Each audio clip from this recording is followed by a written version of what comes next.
ሰላም ጤና ይስጥልኝ የተወደዳችሁ የልዑል እግዚአብሔር ቤተሰቦች የእናታችን የቅድስት ድንግል ማርያም የአስራት አደራ ልጆች በእያላችሁበት የዓለም ዳርቻ ሰላማችሁ ይብዛልኝ። ውድና የተከበራችሁ ውድ ኦርቶዶክሳውያን ክርስቲያን በሙሉ ስለ እምነታችን ማንም ሰው ወደ ኋላ የሚሸሽበት አይደለም። ስለ እምነታችን አንገታችንን የምንሰጥበት ነው። ሆኖም ሳለ ሁላችንም በንጹህ ልቦናችን ልንጸልይ ይገባል። ከዚህ ከመጣብን መከራ ከዚህ ከመጣብን አሰቃቂ ነገር ጸሎት ለሁሉም መሳሪያ ነውና በንጹህ ልቦናችን ተክተን ልንጸልይ ይገባል። ከአባቶቻችንም ጎን ልንቆም ይገባል። በውጭ ሀገርም ያለኖች ድምጽ ልንሆናቸው ይገባል። ሀገር ውስጥም ያለኖች ደግሞ ቤተክርስቲያኖችን ደግሞ በየአቅራቢያ ባለው አጥቢያ የእንትንያን መጠበቅ አለብን ነው የምለው።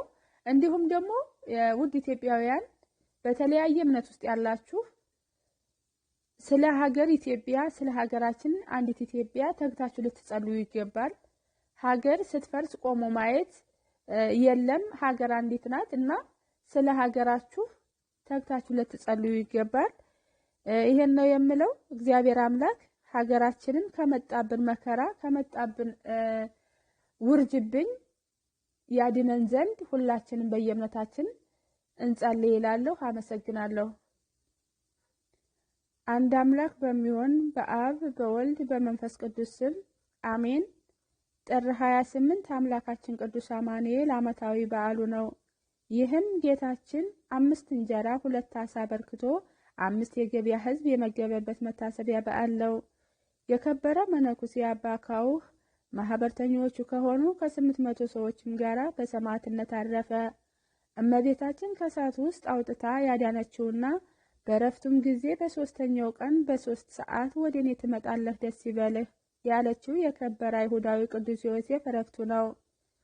7 ጊዜ ታላላቅ አሰቃቂ መከራዎችን በመቀበል ሰማዕትነቱን የፈጸመው ቅዱስ ቀለምጤዎስ ረፍቱ ነው። ቅዱስ ቀለምጤዎስ ሰማዕተ። ይሄም ቅዱስ ኪራስ ከሚባል ሀገር ስሟ አክሮሲያ የምትባል የመብለት ልጅ የከበረ ቀለምጤዎስ ጥር 28 ቀን በሰማዕትነት ያረፈ ነው። ይህም በገላትያ ነገስታት በአርያኖስና በሉቂዮስ ዘመን የተፈጸመ ነው። እናቱ ከታናሽነቱ ጀምራ የቤተ ክርስቲያንን ትምህርት ከነስርዓቷ በሚገባ አስተምራ አሳደገችው። በ12 ዓመቱም በጾም በጸሎት ስግደት መጋደል ጀመረ። አገልግሎቱንም በማብዛት እንደ 3 ደቂቅ ስጋን ፈጽሞ በመተው ጥራጥሬ ብቻ የመመገብ ሆነ። ዜናውን በከሃዲው ንጉስ በዲዮቅልጥያኖስ ዘንድ ስለተሰማ ወደ እርሱ አስመጣውና ልጁ ያደርገውም ዘንድ ሸነገለው። የንጉሱንም ትእዛዝ ባልሰማና ጌታችንን በማመን በጸና ጊዜ ታላቅ ስቃይን አሰቃየው። ጌታችንን ፈወሰውና ያለ ጉዳት ጤነኛ አድርጎ አስነሳው። ቅዱስ ቀለምጤዎስ 7 ታላላቅ አሰቃቂ ስቃዮችን መከራዎችን በመቀበል ነው ሰማዕትነቱን የፈጸመው። ንጉሱም ማሰቃየት በሰለቸው ጊዜ ይህ መሰሪ ከቶ እንደርሱ ያለ መሰሪ አላየሁም፣ ለአምላካትም ይሰዋ ዘንድ ምናልባት ልቡን መመለስ ብትችል እነሆ ወደ አንተ ላኩት ከምትል መልእክት ጋራ ወደ ሮሙ ንጉስ ላከው። የሮሙ ንጉስ ይሸነግለው ዘንድ የወርቅ ልብሶችን አስመጥቶ ሰጠው። ቀጥሎም እንደሚሾመው ለቅዱስ ቀለምጤዎስ ቃል ገባለት። እርሱ ግን ፈጽሞ እምቢ አለው። ንጉሱም በዚህ በጣም ተቆጥቶ አካሉን ሕዋሳቱን በመቆራረጥ አሰቃየው። ጌታችንም ፍጹም ጤነኛ አደረገው። ይህም ሁለተኛ ምስክሩ ነው። የሮሙ ንጉስም ማሰቃየት በሰለቸው ጊዜ ወደ ኒቆሜዲያ ንጉስ ወደ መክሲያኖስ ላከው። በዚያም ቅዱሱን ጽኑ ስቃይን ቢያሰቃዩትም አሁንም ጌታችን ፈወሰውና 3ኛው ምስክርነት ፈጸመ። ከዚያም በኋላ ወደ አደገባት ከተማ ወደ ኪራስ መለሱት። እንደ ልማዳቸውም ጽኑ ስቃይን ሲያሰቃዩት አሁንም ጌታችን ፈወሰው። 4ኛ ሰማዕትነቱን በፈጸመ ጊዜ መልሰው ወደ መክሲያኖስ ወሰዱት። በዚያም ሌሎች ሰማዕታትን አግኝቶ እርስ በርሳቸው ተጽናኑ። ንጉሱ መክሲሚያኖስም ጽኑ ስቃይን አሰቃየውና 5ኛ ምስክርነቱን ፈጸመ። ከዚያም በኋላ ወደ መኮንኑ ሉቂዮስ ወሰዱትና እርሱም በተራው እጅግ አሰቃየው። ነገር ግን አሁንም ጌታችን ፈወሰውና 6ኛውን ሰማዕትነቱ ሆነ። በ7ኛው ምስክርነቱ ብዙ ካሰቃዩት በኋላ ራሱን በሰይፍ ቆረጡት። ሶፍያ የምትባል አምኒት ሴት መጥታ የቅዱስ ቀለምጤዎስን ስጋ ወስዳ ገንዛ በክብር ቀበረችው። ከስጋውም ብዙ ታላላቅ ታምራት ተደረጉ። ረድኤት በረከቱ ይደርብን፣ በጸሎቱም ይማረን፣ አሜን። አባ አካው ይህም ቅዱስ ፍዮም ከሚባል ሀገር ነው። በምንኩስና ሆኖ በታላቅ ተጋድሎ ኖረ። ከዕለታትም በአንደኛው ቀን ሰይጣን ተገልጦ ቢመጣበት አባ አካው ሰይጣንን ይዞ በራሱ ጸጉር አሰረውና ይቀጠውም ጀመር። ሰይጣኑም ትለቀኝ ዘንድ በክርስቶስ መከራዎች እምልልሃለሁ እያለ ጮኸ። በዚህም ጊዜ አባ አካው ለቀቀውና ሰይጣኑ እንደ ጢስ ተኖ ጠፋ። ከዚያም በኋላ ከሃዲያን ነገስታት ስለተነሱ አባ አካው በጌታችን ስም ደሙን ያፈስና ሰማዕት ይሆን ዘንድ ወደደ። በስደት ወራትም ወደ አደባባይ ወጣና እኔ በክርስቶስ የማምን ክርስቲያን ነኝ ብሎ ጮኸ። በዚህም ጊዜ ከሃዲያን ይዘው በተለያዩ ጽኑ ስቃዮች አሰቃዩት። በመጨረሻም አንገቱን በሰይፍ ቆረጡትና የሰማዕትነት ፍጻሜው ሆነ።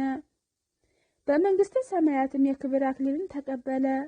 በዚህችም ዕለት ቁጥራቸው 800 የሚሆኑ የቅዱስ አባ አካው ማህበርተኞች በሰማዕትነት አረፉ። ማህበርተኞች የተባሉትም አስቀድመው የማያምኑ የነበሩ፣ በኋላ ግን አባ አካው ያደረገው ተጋድሎና ተአምር አይተው እኛም በአባ አካው አምላክ አምነናል ብለው በከሃዲያን ነገስታት ፊት ጌታችን አምላካትን መስክረው ሰማዕትነትን የተቀበሉ ናቸው። የአባ አካው ረድኤት በረከቱ ይደርብን፣ በጸሎቱም ይማረን፣ አሜን። ቅዱስ ዮሴፍ ይህም ቅዱስ እስራኤላዊ ሲሆን የአይሁድ ሃይማኖት እየተማረ አደገ።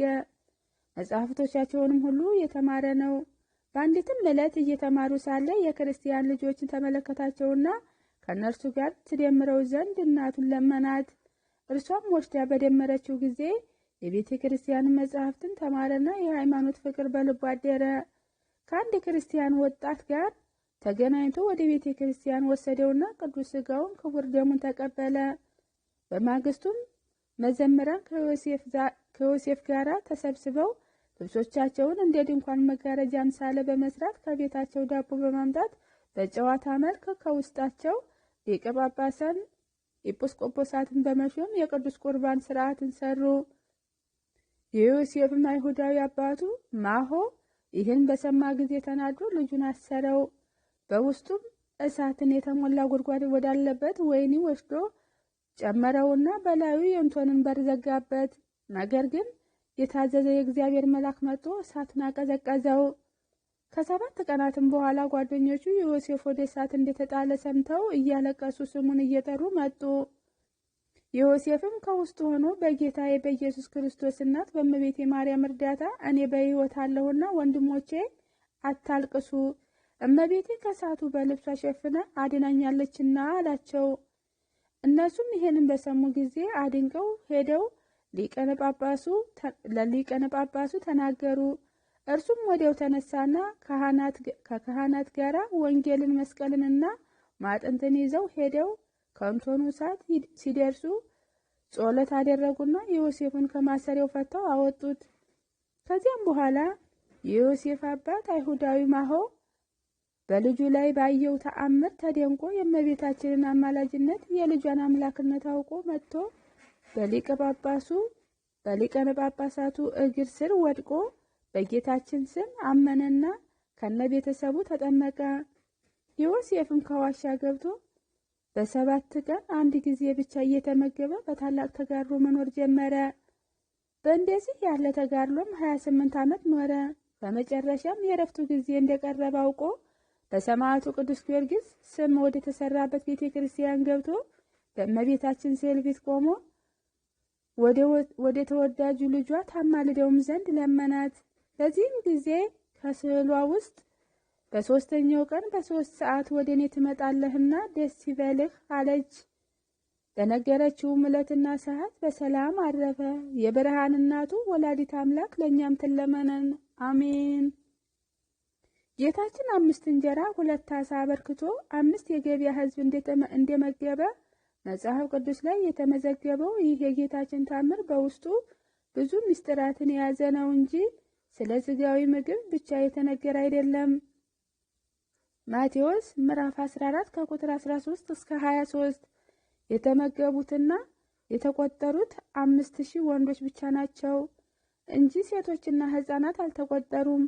ይህስ ለምን ነው ቢሉ ሴቶቹ በአደባባይ ሲበሉ በሀፍረት ዳርዳር ስለሚሉ ነው። ሕፃናት ደግሞ ከሚበሉት የሚፈረፍሩት ይበዛልና ነው። ጌታችን ይህንን ሁሉ ሕዝብ በመንደር አጠገብ ሊመግባቸው ሲችል ለምን አርቆ ወደ ምድረ በዳ ወሰዳቸው ከተባለ ስለ ሁሉም ምክንያት ነው። አንድም ጥንት አባቶቻችን ከመንደር ከግብፅ አውጥቼ 40 ዘመን ሙሉ መና የመገብኳቸው እኔ ነኝ፣ አሁንም በስልጣኔ በታምራቴ የመገብኳቸው ሲላቸው ነው። ሁለቱም ጌታችን ታምራቱን ከመንደር አጠገብ አድርጎት ቢሆን ኖሮ ሁል ጊዜ ክፋትንና ጠማማ ነገርን ማሰብ ለአይሁድ ልማዳቸው ነውና ፈጣሪን ደቀ መዛሙርቱን በጎን ወደ መንደር እየላከ ያስመጣው ነው ይሉት ነበር። ስለሆነም ጌታችን ለጥርጥርና ምክንያት እንዳይኖራቸው አድርጎ ነው ታምራቱን የገለጠላቸው። ጊዜውም አመሻሽ ላይ ነበርና ምሽት ላይ ያደረገበትን ምክንያት ጠዋት ላይ ቢሆን ኖሮ የበላነው ሳይጎድል ነው ያበላን ብለው ከማመን ይርቁ ነበር። በተጨማሪም በበረሃ ያውም በምሽት ሕዝቡን በውሃ አጠገብ በሳር ላይ አስቀምጧቸው መመገቡ በፍጻሜው ዘመን በምሽቱ ስፍራ በመንግስተ ሰማያት መንፈሳዊ ምግብ እመግባችኋለሁ በውሃ ወይም በጥምቀት በሚገኝ ክብርም አከብራችኋለሁ ሲላቸው ነው። ታምራቱ ከውሃ ዳር ማድረጉ መታጠቢያ ብናጣ በደንብ ሳንበላ ቀረን እንዳይሉ ነው። ሳር የበዛበት ቦታ ላይ ማድረጉም መቀመጫ ብናጣ በደንብ ሳንበላ ቀረን እንዳይሉ ነው። 5ቱ እንጀራ የ5ቱ አምደ ምስጢር ማለትም የሚስጥረ ሥላሴ፣ የሚስጥረ ሥጋዊ፣ የሚስጥረ ጥምቀት፣ የሚስጥረ ቁርባንና የሚስጥረ ትንሣኤ ሙታን ምሳሌዎች ናቸው። 2ቱ ዓሣ ደግሞ የፍቅር እግዚአብሔርና የፍቅር ቢጽ ምሳሌዎች ናቸው። ፍቅር እግዚአብሔር ማለት እግዚአብሔር አምላክን በፍጹም ነፍስና በፍጹም ሐሳብ መውደድ ነው። ፍቅር ቢጽ ደግሞ ባልንጀራን እንደ ራስህ አድርጎ መውደድ ነው። አንድም ደግሞ እንጀራውና ዓሣው የቅዱስ ሥጋውና የክቡር ደሙ ምሳሌ ነው። አምላካችን ቅዱስ አማኑኤል በቸርነቱ ይማረን። ወስብሐት ለእግዚአብሔር ወለወላዲቱ ድንግል ወለመስቀሉ ክብር። ይቆየን። አሜን።